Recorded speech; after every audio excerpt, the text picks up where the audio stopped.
ዳዊትና ሉሊት አንድ ላይ ቁጭ ብለው ስላሳለፈውም ስለተከሰተውም ነገር አንድ ላይ ቁጭ ብለው እያወሩ እያለ ዳዊት አንተ በጣም መልካም ሰው ነህ ስትለው፣ ምን እኔ መልካም ሰው ነኝ? እኔ መልካም ሰው አይደለሁም። በነገራችን ላይ አንቺ ከዚህ በፊት በጣም መጥፎ ሰው ነህ እያልሽኝ ነበር እንደ ሲላት፣ አይ የዛ ጊዜማ በልዕልቴ ጉዳይ ተቀይሜ ስለነበር ነው። ነገር ግን አንተ በጣም መልካም ሰው ነህ ስትለው፣ እሱም ቀጠል አድርጎ እኔ መልካም ሰው አይደለሁም አይደል፣ በተለይ ለሴቶች መልካም ሰው አይደለሁም እያላት እያለ እጇን ከእጁ ላይ ጣል አድርጋ ቁጭ ብላ ስለነበረ ሁለታቸውም እያወሩ ስላሳለፈው ታሪክ ስለ እናቱ ማለት የእንጀራ እናቱ በጣም እንደጎዳችው ብዙ ነገር እንዳደረገችው እየነገራት እያለ ድንገት ሉሊት ትመጣለች፣ ማለት ልዕልት ትመጣለች። ልዕልት ስትመጣ ኤልሳ በደስታ ነው እብድ አለችው። እንዴ ሉሊቴ በጣም ጥሩ አጋጣሚ ላይ ነው የመጣሽው፣ እንዴት ነሽ? ደህና ነሽ ወይ እያለቻት እያለ በነገራችን ላይ እኔ ስላንቺ ምንም ነገር መስማት ወይም ስለሌላ ነገር እንድታወሪኝ አልፈልግም ስላለቻት፣ በነገራችን ላይ ሉሊትን ፈልጌ ነው የመጣሁት ስትላት፣ እንዴ ሉሊትን ፈልገሽ ነው የመጣሽው? በተልካሻ ጉዳይ እኮ ዳዊት አጠገቧ ቁሟል። እናም ካላመንሽ እንግዲህ ከአሁን በኋላ ሄደሽ ማየት ትችያለሽ ትላታለች። ሉሊትም ማለት ልዕልትም አላመነቻትም ነበር። እኔ እስካሁን በኋላ ያንቺን የሚገዛ አልፈልግም፣ ምንም ነገር አልፈልግም ብላ ሉሊት ወዳለችበት ወደ ክላሷ ስትሄድ ሄጅና አያቸው ተቃቅፈው ቁጭ ብለውልሻል ስላለቻት ድንገት በሩን ከፍታ ስገባ በሚያሳዝን ሁኔታ ሉሊት ከዳዊት እጅ ላይ እጇን ጣል አድርጋ እያወሩ ነበር። እናም ሰላም ብላ ስትገባ በጣም ነበር የደነገጠችው። ዳዊት በቃ እኔ ልሄድ ብሎ ወጥቶ ይሄዳል። እናም ልዕልቴ ምን ነው በሰላም ነው የመጣሽው ስትላት፣ አዎ በሰላም ነው የመጣሁት፣ ነገር ግን ስለ ቤቱ ጉዳይ ላናገርሽ ነው የመጣሁት ስትላት፣ ስለ ቤቱ ጉዳይ ምን ልትይኝ ነው? እኔ ካሁን በኋላ እንደሆነ በፍጹም ሀሳቤን አልቀይርም ስትላት፣ እና እናቴ እኮ በጣም ተጨንቃለች፣ እናቴ እንደዚህ ልቧ ተሰብሯቻት አላውቅም ስትላት፣ እኔ ምንም ማድረግ አልችልም ስለ እናትሽ፣ እኔ በፍጹም ሀሳቤን ልቀይር አልችልም። በዛ ላይ ሰዎቹ እጃቸው ገብቷል፣ በቃ ሊገዙት ወስነዋል። እናም ካሁን በኋላ በፍጹም ሀሳቤን አልቀይርም ስትላት፣ እና ምን እያልሽኝ ነው ያለሽው? እናትሽ መሆኗን አውቃለሁ። አዎ ይቅርታ ልዕልቴ፣ አንቺ ከፈለግሽ ከኔ ጋር ትሆኛለሽ ስትላት፣ እና እሺ እኔ ሳንቺ ጋር ሆንኩኝ እናቴን እንዴት ብዬ ነው ሜዳ ላይ የምጥላት? ምንም ቢሆን እኮ እናቴ ናት ስትላት፣ አዎ አውቃለሁ እናትሽ ናት፣ ነገር ግን ምንም ማድረግ አልችልም። እኔ ከእናትሽ ጋር ወይም ለእናትሽ ካሁን በኋላ ምንም አይነት ርህራሄ አይኖረኝም። ቤቱን ለመሸጥ ማንም የሚያስቆመኝ ሰው የለም ትላታለች ማለት ነው። ሰላም ጤና ይስጥልኝ ውድና የተከበራችሁ ቤተሰቦቼ እንዴት ናችሁልኝ? ሰላም ናችሁ ወይ? ለዚህ ቻናል አዲስ የሆናችሁ ላይክ እና ሰብስክራይብ እያደረጋችሁ ነባሮቹ ደግሞ ላይክ ማድረጋችሁን አትርሱ። ስለምታበረታቱኝም ከልብ ነው ማመሰግነው። ክበሩልኝ። በያላችሁበት ሰላማችሁ ይብዛልኝ። እናም ኤልሳና ማለት ሉሊትና ልዕልት እንደዛ ተጨቃጭቀው ይለያያሉ። በሌላ በኩል ኤልሳ ካለብን ቀጥራ መቼስ ነገር ለመቆስቆስ አንደኛ ናትኝ። እናም ካለብን እኔ ከፍቶኛል፣ እንዴ ካንተ ጋር ትንሽ ጊዜ ማሳለፍ ፈልጌ ነው የመጣሁት ትለዋለች። እሱም እኔ ምንም አይነት ጊዜ የማሳለፍበት ጊዜ ላይ አይደለሁም፣ በፍጹም እዚህ ደረጃ ላይ እየደረስኩ አይደለሁም፣ ለራሴ ብዙ የሚያሳስበኝ ነገር አለ ሲላት፣ እኔ ወዳለው እኔ አፈቅራለሁ እኔ ያለውልክ ስትለው፣ እሱ በፍጹም ልብ ሌላ ቦታ ነው ካንቺ ጋር ሊሆን አይችልም ሲላት፣ እሷ ደግሞ አንተ ልብ ሌላ ቦታ ነው፣ እኔ እኮ የዋህነትህና ሞኝነትህ ወይም ቅንነትህ ነው እንድወድህ ያደረገኝ፣ ይልቁንስ አንተ እኔን አታምነኝም አይደለ? እሷ ሁለቱ አንድ ላይ በጣም ተፋቅረዋል፣ ይዋደዳሉ። ዳዊትና ሉሊት አንድ ላይ ሆነዋል። እናም እኔ ስነግርህ ብትሰማኝ መልካም ነው። እኔ በስስት የማይህና የምወድህ የማፈቅርህ እያለሁኝ ከእሷ ጋር ለምንድን ነው እንደዚህ ድርቅ ያደረገ ስትለው፣ እኔ በፍጹም እሷን እወዳታለሁ አፈቅራታለሁ ሲላትኝ፣ እኔን አታምነኝም አይደለ? ከእሱ ጋር ያለችውን ግንኙነት እኔን አታምነኝም አይደለ ስትለው፣ የፈጠራ ወሬ እየመጣሽ አታውሪኝ ስላላት ብቻ ያን ፎቶ ታሳየዋለች ማለት ነው። እናም ያን ፎቶ ስታሳየው እሷ ይሄን ነገር ማድረግ አትችልም፣ እንዴት እንደዚህ ታደርጋለች እያለ ይዛት እያለ፣ በነገራችን ላይ ያን ድንቁ ተብዬው እሷን ሊገላት ጥይት ደቅኖባት ስለነበረ ለዛ ነው እሱ ለማጽናናት ሞክረው ነው እንደዛ ያደረገው ስትለው እና ደግሞ ምን አድርጓት ነው እሱስ ምን አድርገው ነው እንደዛ ያደረገው ስትለው ያው ቤቱን ሊሸጡ ስለሆነ በቤቱ ጉዳይ ነው ሊገላት የነበረው ትለዋለች።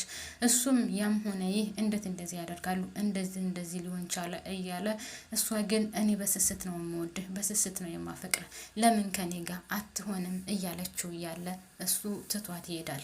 እሷ በጣም ስለምትወደው በጣም ስለምታፈቅረው ለሷን ይውልላት አልቻለም። በነገራችን ላይ ፍቅር በግድ ሆኖ አያውቅም ሊሆንም አይችልም። እና ኤልሳም እስከ መቼውም ድረስ ቢሆን እጠብቅሃለሁ መቼውንም ቢሆን ባንተ ተስፋ አልቆርጥም ትለውና ይለያያሉ። በሌላ በኩል ራሱን አስሮ ጀል እያለ ሲሄድ ወይዘሮ አልማዝ ሉሊት ከቤት ስላስወጣቻት አሳይሻለሁ እገልሻለሁ እያለች እየዛተችባት ነገር። በነገራችን ላይ ወይዘሮ አልማዝ ከቤት ወጥታለች፣ ምንም አይነት አማራጭ የላትም። እናም ስታስወጣትም ልዕልትን አሳይሻለሁ እበቀልሻለሁ እገልሻለሁ አልተኛልሽም እያለቻት ነበር። ልዕልትም ካሁን በኋላ ምንም አታደርግም ተሸንፈሻል፣ በቃ መሸነፍሽን አታምኝም እንዴ እያለች እኔም ካሁን በኋላ የምታደርጊውን ጉጉት እጠብቃለሁ ካሁን በኋላ ወደ ኋላ ልመለስልሽም እያለቻት ሉሊት ማለቴ ወይዘሮ አልማዝ ከዛ ቤት ትወጣለች። እቃዋን ጠቃላ ከዛ ቤት ስትወጣ መንገድ ላይ ድንቁን ታገኘዋለች። ድንቁም ልጅሽን ወይም የቤቱን ግማሽ ካልሰጠሽኝ እኔና አንቺ አንፋታም አልላቀቅሽም ሲላት፣ ኧረ እባክህ እንደዛ ነው እንዴ? ተው እንጂ ወንጀሎችህ እኮ እጅ ውስጥ ገብተዋል። እናም እኔ የምተውህ ይመስልሃል እንደ ስትለው እሱም ኧረ እባክሽ ተይ እንጂ ያን ወንጀልሽን ሁሉ እኮ እኔም ወዛ ፖሊስ ጣቢያ አመልክቼ የማትወጭ ወደ ውስጥ ነው የማስገባሽ ሲላት፣ እሷም ኧረ እባክህ ተው እንጂ ያንተ ወንጀሎች እኮ ለእያንዳንዳቸው እጅ ገብተዋል። እሸቱ የሚባለው ሰውዬ እንዳለ ወንጀሎችን አሳልፎ እጅ ላይ ሰጥቶኛል። እናም ካሁን በኋላ ያን ነገር ለፖሊስ ማመልከት ብቻ ነው ያለኝ አማራጭ ስትለው፣ በፍጹም እሸቱ እንደዛ አያደርግም እሱ እንደዛ አያደርግም እያለ እሺ አሳየዋለሁ እያለ ትቷት ይሄዳል። እሷም ሽጉጡን ደቅናበት እገላለሁ ካሁን በኋላ አርፈ ካልተቀመጥክ እገላለሁ ስትለው፣ እሱም ወይዘሮ አልማዝ ምን እያደረግሽ ነው? ወይዘሮ አልማዝ ምን እያደረግሽ ነው እያለ ትቷት ይሄዳል። እሷም ወደ አሁኑ ስልኳን ወጣት አደርግና ፖሊስ ጣቢያ ደውላ እንደዚህ አይነት ሰው የምጠቁመው ሰው ወንጀለኛ ሰው አለ ብላ ታመለክታለች። እነሱም መጥተሽ ቃልሽን መስጠት ትችያለሽ ወይ ስላሏት፣ እሷም አዎ ቃሌን መስጠት ትችላለሁ፣ እንደውም ከፈለጋችሁ አሁን መጥቼ ቃሌን እሰጣለሁ ትላቸዋለች። እሷም ሄዳ ቃሏን ትሰጣለች ማለት ነው። ሉሊት ልዕልትን ወደ እነ ኤልሳቤት ይዛት ትሄዳለች። ምክንያቱም ያንን ቤቱን ስለሸጡት ወይዘሮ አልማዝም ወጥታ ስለሄደች ሉሊት ልዕልትን መተው ስለማትችል ልዕልትን ይዛ ወደ እነ ዳዊት ቤት ይዛት ትሄዳለች። ልዕልት በጣም ደስተኛ ናት። ምክንያቱም በነጋ በጠባ ወይም በየደቂቃው ዳዊትን ማየት ስለምትፈልግ በጣም ደስተኛ ነበረች። እናም ልክ እንደገቡ ሰላም ተባባሉና ከኤልሳ ጋር እንዲህ ሉሊት ኤልስዬ እኔ አሁን ለተወሰነ ጊዜ ልዕልትን አምጥቻለሁ። እናም ለተወሰነ ጊዜ ነው አብረን የምንቀመጠው ስትላት፣ እንዲህ ምን ችግር አለ? እንደምታዩ ቤቱ ሰፊ ነው። ስለዚህ በፍጹም አትጨነቂ ትላታለች። እናም እሺ በቃ ዳዊት የት አለ ስትላት፣ ዳዊት ክላስ ነው ያለልሽ ሂጂ እዩ ትላታለች። እሷ ደግሞ ዳዊትን ልታናገር ትገባለች። ሉሊት ከዳዊት ክላስ ገብታ ዳዊት የማናግረህ ነገር አለ ትለዋለች። እሱ ደግሞ ምንድን ነው ንገረኝ እስኪ ሲላት፣ ልዕልትን ይዛት እንደመጣችና ለተወሰነ ጊዜ እንዲቀመጡ ትጠይቀዋለች። እሱም ደግሞ እሺ ለተወሰነ ጊዜ ከሆነ ችግር የለውም፣ ነገር ግን እኔም በቤት የተሳቀቀ መኖር አልፈልግም ሲላት፣ እሷም አይ ችግር የለውም እንደውም ቶሎ መፍትሄ እንፈልጋለን፣ ያለበለዚያ ደግሞ የሚጨንቃቸው ከሆነ ገንዘብ ስላለን ተከራይተን እንቀመጣለን ስትለው፣ እሱም አይ ችግር የለውም ይላታል። እናም ያው ስለ ቤቱ ጉዳይ የሚጠይቃታል። ቤቱም ስለተሸጠ ትነግረዋለች ማለት ነው። በሌላ በኩል ኤልሳ አሁንም ልዕልትን እያለቻት ነው። በጣም በሚያሳዝን ሁኔታ እየጨቀጨቀቻት ነው። ሊያመልጥሽ ነው፣ ፍቅርሽ ሊያመልጥሽ ነው። በነገራችን ላይ ደስተኛ ነሽ እዚህ ከቤት ከመምጣትሽ፣ ምክንያቱም በነጋ በጠባ ፍቅርሽን ታያለሽ እያለቻትኝ፣ ልዕልት ደግሞ እኔ ማረፍ ነው የምፈልገው፣ ከአሁን በኋላ ምንም ነገር ማውራት አልፈልግም፣ ስለዚህ ስለደከመኝ ማረፍ እፈልጋለሁ ትላታለች። ኤልሳም ከስር ልዕልትን ትጨቀጭቃታለች። ምክንያቱም እሷ የምትፈልገው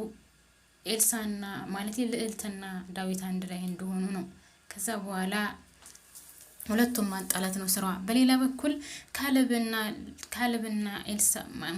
ካሌብና ሉሊት ተቀጣጥረው ዳዊት ይጮህባታል። በጣም ነው የሚጮህባት። ያው ቀናቱን እየመጣ ጭንቅላቷ ላይ የሚቦተረፈው እሷ ላይ ነው። በጣም ስለሚቀና ወይም ማለት ስሟ ኤልሳ እየመጣች ሁሉንም ነገር ስለምትነግረው በጣም ተናዶ እኔ እኮ ሁሉንም ነገር አውቃለሁ፣ ስለምታደርገው ነገር እኮ እያየሁኝ ነው፣ እኔን ትተሽ ከሱ ጋር ያለሽ ግንኙነት በጣም ነው የሚገርመው ይላታል። እሷ ደግሞ ዳዊት አመልህን አስተካከል፣ እኔ ያደረግኩን ነገር የለም፣ ምንም አላደረግኩህም እያለች ትለዋለች። እኔ ቆይ አንቺ ቤቱን ስሸጭ እንኳን አትነግሪኝም ነበረ ሲላት፣ እኔ እናንተ መች በሰላም አውርተት ነው የምናውቀው? መች ነው እኔ እናንተ ሰላማዊ ኑረን የምናውቀው? ለእያንዳንዱ ነገር የምነግርህ ስትለው፣ እሱም ለሱማ ትነግሪዋለሽ፣ ለእኔ ሲሆን ነው እንጂ የእሱ ስም ሲነሳብሽ አትወጭም አትፈልጊም ይላታል። እሷም እኔ ካሁን በኋላ ከአንተ ላይ በአንተ ጋር ምንም ነገር ማውራት አልፈልግም ስትለው፣ እኔ ከዳዊት ጋር ምንም አይነት ግንኙነት የለኝም፣ 30 ጊዜ የማይሆን ወሬ እያመጣ አትንገረኝ፣ አያገባኝም፣ እንደውም ቻው ብላ ትታው ትሄዳለች። እሱም ሉሊት እያለ ይጮህባታል ማለት ነው። ሊሳካለት አልቻለም፣ ምክንያቱም ትታው ሄዳለች። በሌላ በኩል ኤልሳ አሁንም ልዕልትን እኔ አግዝሻለሁ፣ እኔ ካጠገብሽ ሆናለሁ፣ ዳዊትን ለራስሽ ለማድረግ አታስቢ፣ ግን ያው በምላሹ አንቺን ታግዥኛለሽ እያለች ተጨቀጭቃታለች። እሷም ዳዊት በግድ እንዲወደኝ አልፈልግም፣ በቃ ተይኝ፣ ዳዊትን እኔ በግድ ወደደኝ ብዬ በፍጹም የማደርገው ነገር የለም ትላታለች። ምክንያቱም ከዳዊት አጠገብ ሄዳ ቁጭ ብላ ለሴኮንድ እንኳን ሊያዋራት አልፈለገም። ልዕልትን በጣም ነው የሚጣላት፣ ከሚገባው በላይ ነው የሚጣላት። ምክንያቱም የእሷ ማለት የእናቷ ልጅም ስለሆነች እና ከበፊቱም ጀምሮ ሲጀመር ልዕልትን አይወዳትም። እና ምን አለበት ብታዋራኝ፣ 1 ደቂቃ እንኳን ሰጥተህ አዋራኝ ስትለው፣ እሱ ደግሞ በፍጹም እኔ እንኳን ላንቺ 1 ደቂቃ ሴኮንድም ሰጥችሽ አላዋራሽም ይላታል ማለት ነው። እሷም በጣም አዝናና ትክዛ ይለያያሉ። እንግዲህ ድራማው እዚህ ላይ ነው ያለቀው ማለት ነው። ኤልሳ የራሷ ልታደርገው አልቻለችም። ድንቁ ደግሞ ብቻውን እየሄደ እያለ እንግዲህ ከፖሊስ ጣቢያ ጥሪ ስለተደረሰበት ተይዟል ማለት ነው። ሳጅን አብርሃም እባላለሁ፣ በሰራው ወንጀል ተጠርጥረሃል፣ ስለዚህ ካሁን በኋላ በቁጥጥር ስር ውለሃል ይለውና ድንቁንም እንግዲህ ወደ እስር ቤት ተወርሯል ይመስለኛል። ድራማው ወደ መጨረሻ አካባቢ እየሄደ መሰለኝ። ምክንያቱም ቤቱ ተሸጠ። ወይዘሮ አልማዝ ጎዳና ወጥታለች። ወይዘሮ አልማዝ አሁንም ጎዳና መምጣቷ ብቻም ሳይሆን ድንቁን የምታውቀውን ወንጀል ወይም እሷ የምታውቀውን ሁሉንም ነገር ለፖሊስ አመልክታ ድንቁ እስር ቤት እንዲገባ አድርጋለች። እርግጠኛ ነኝ ድንቁም ስለሚያውቀው ነገር ተናግሮ ወይዘሮ አልማዝ እስር ቤት ትገባለች። እናም ልዕልትና ሉሊት አንድ ላይ ይኖራሉ። ዳዊትና ሉሊት እርግጠኛ ነኝ ፍቅረኛሞች ይሆናሉ ብዬ አስባለሁ። ለማንኛውም እንግዲህ ይህን ይመስላል ማለት ነው። ውድና የተከበራችሁ ቤተሰቦቼ እስካሁን አብራችሁን ስለቆያችሁ ከልብ አመሰግናለሁ። እያላችሁበት ሰላማችሁ ይብዛልኝ። በድጋሚ ላይክ የረሳችሁ ካላችሁ ላይክ ማድረጋችሁን አትርሱ። ባባይ ቴንኪዩ ሶ ማች